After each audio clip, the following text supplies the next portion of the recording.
शर्मा आपका प्रिया भारत मीडिया में एक बार फिर से स्वागत करती हूँ। जी हाँ दोस्तों, जैसा कि आप सभी को पता है, हाल फिलहाल में बहुत ज़्यादा जोर शोर पर चल रहा है चुनाव। कौन सा चुनाव? नगर निकाय पंचायत चुनाव। तो आज उसी के बारे में हम एक शख्स से जुड़ेंगे और हम इनसे जानेंगे कि ये जो चुनाव को लेकर के अभी चर्चा में है, आखिर कैसे और कौन से वो विषय हैं जिनको लेकर के ये जनता के बीच में जाएंगे, किन मुद्दों पर उनसे बात करेंगे। तो आज पहले हम प्रतिनिधि से भी बात कर लेते हैं चुनाव को लेकर के कि किस तरीके से उन्होंने अपने माइंड को यहाँ पे चुनाव के लिए सेट किया है और किस लिए वो जनता के बीच में किस किस मुद्दों पर जाकर के अपने लिए एक उम्मीद बनाएंगे चुनाव में। तो आइए जोड़ते हैं और मिलवाते हैं आपको आज के प्रतिनिधि से। सबसे पहले मैं आपका धन्यवाद करना चाहूंगी, आपने हमारे चैनल के जो दर्शक आपको देखते हैं उनकी अपना कीमती समय दिया।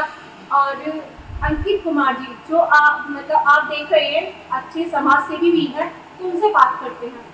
तो जैसे कि अभी आपको बताया कि आपको प्रिया भारत मीडिया के जो दर्शक देख रहे हैं, मैं चाहूंगी कि आप एक बार उनको खुद अपने बारे में स्वयं बताएं। जी, मेरा नाम अंकित कुमार है। मैं गौरा नगर पंचायत से चेयरमैन प्रत्याशी सोमनाथ से।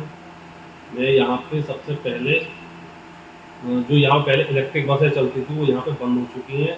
उनको अगर मैं चेयरमैन बनता हूँ तो यहाँ पे सबसे पहले इलेक्ट्रिक बस चालू करवाने का प्रावधान रखूँगा। उसके बाद यहाँ पे साफ़ सफाई बहुत कम दर्जे पर हो रही है और जगह जगह सड़कों पर यहाँ पानी भराव रहता है। रामपुर में, गवाना में, कॉलेज रोड पर रहता है। सबसे पहले मैं इन समस्याओं का समाधान। अच्छा, मैं अंकित जी आपसे जानना चाहूंगी कि इलेक्ट्रिक बस जो पहले स्टार्ट हुई थी, क्या आपको पता है कि किस वजह से वो बीच में बंद हो गई?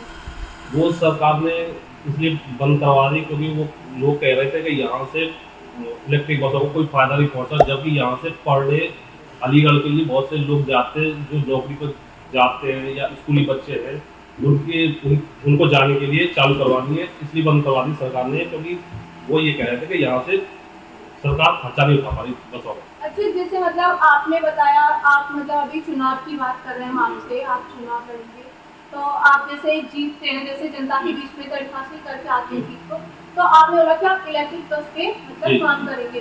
तो आपका ये जो मुद्दा है, तो आप किस तरीके से इस पर काम करेंगे? मैम, जहाँ तक मेरे से होगा मैं पूरा योगदान दूंगा जनता के लिए, यहाँ के लोगों के लिए। अगर मैं यहाँ से जीत गया तो सबसे पहले मैं आवाज़ व्यक्त करूँगा लोगों का। उसके बाद सबसे पहले मैं इलेक्ट्रिक बस इसलिए चालू करूँगा क्योंकि यहाँ से आए दिन टेम्पू से हादसे होते रहते हैं, लोग वहाँ बहुत परेशान होते हैं जाने के लिए अलीगढ़ के लिए। तो सबसे पहले इलेक्ट्रिक बस ही यहाँ का मुख्य रूप है मेरा। अच्छा, जैसे आपने मुझे बताया कि सबसे पहले मैं जीतने के बाद जनता का आभार व्यक्त करूंगा, तो मैं आपसे जानना चाहूंगी, आप जो टिकट ले रहे हैं ना, अगर जिस पार्टी से आप टिकट ले रहे हैं उस पार्टी ने अगर आपको टिकट नहीं दी, तो अगर टिकट नहीं दी तो भी मैं निर्दलीय इलेक्शन लड़ूंगा यहाँ से, क्योंकि मुझे पूर्ण विश्वास है अपने सब लोगों पे कि मुझे विजय बनाएंगे। अच्छा, आपको विश्वास है, विश्वास को लेकर के आपसे बात करके कि आपकी और पास की जो जनता है उसका जो स्नेह और प्यार है, जो उसका सपोर्ट है, आपको किस तरीके से मिलता है, क्या लगता है आपको? जी मैम, मुझे बहुत स्नेह मिलता है। आप क्षेत्र में जाकर जानकारी कर सकते हैं तो यहाँ के लोग मुझे बहुत प्यार देते हैं, बहुत सम्मान देते हैं।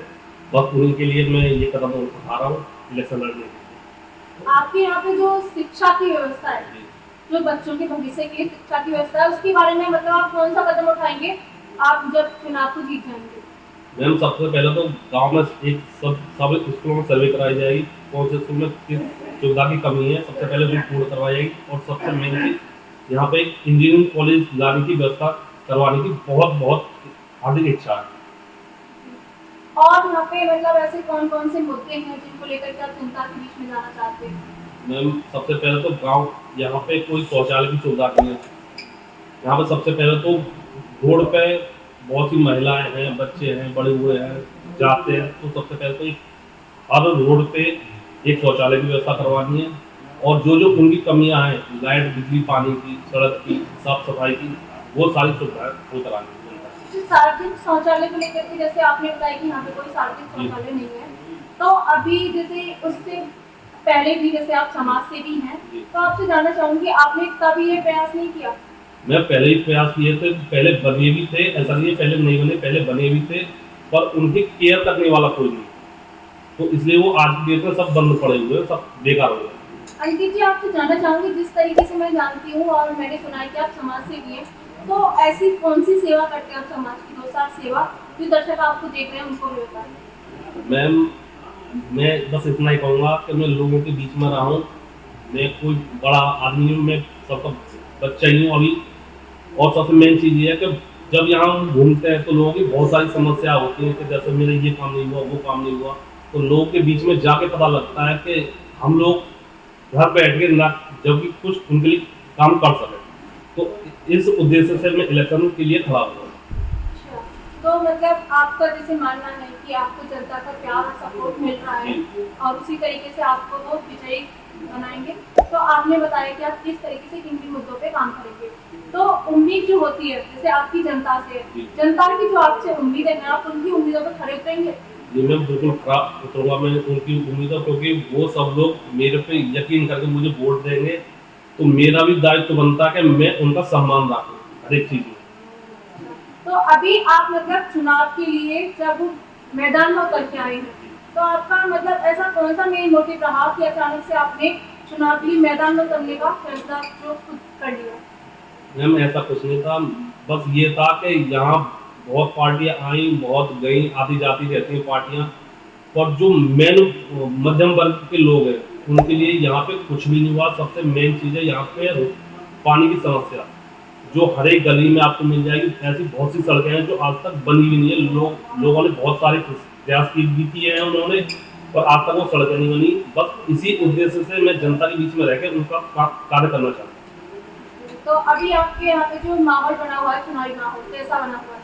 मैम, चुनावी माहौल तो बहुत गर्म है यहाँ का, पर प्रयास में लगे हुए हैं। अब जनता साथ रहेगी, सब लोग साथ रहेंगे तो आशीर्वाद जरूर मिलेगा। अच्छा, आपके यहाँ का माहौल बहुत गर्म है, ठीक है, और आपको जनता से उम्मीद भी है कि वो आपको बहुत स्नेह देंगे। तो उसी बीच में चाहूंगी अब जनता को क्या संदेश देना चाहेंगे वो बताएं। जनता को सब मैं यही संदेश देना चाहूँगा कि वो अपना वोट किसी को भी दें, मुझे दें और किसी को दें, बस सोच समझ के अपना वोट दें कि जो उनका कार्य कर सके या उनके बीच में रह सके। बस मैं इसी उद्देश्य को उनसे कहना चाहता हूँ। धन्यवाद। तो मैं एक बार फिर से अंकित जी का धन्यवाद करना चाहूंगी, इन्होंने हमें समय दिया। और मैं जैसा कि आप सभी को बताया कि नगर निकाय चुनाव को लेकर के अंकित जी से मैंने बात की, उन्होंने बताया कि जनता के बीच में किन किन मुद्दों को लेकर के जाएंगे और किन किन मुद्दों पे उन्होंने उन जनता का हौसला बढ़ाने की बात करी और जनता से स्नेह और प्यार की उम्मीद करी। मिलते हैं आपसे नेक्स्ट वीडियो में। धन्यवाद। Subscribe for more.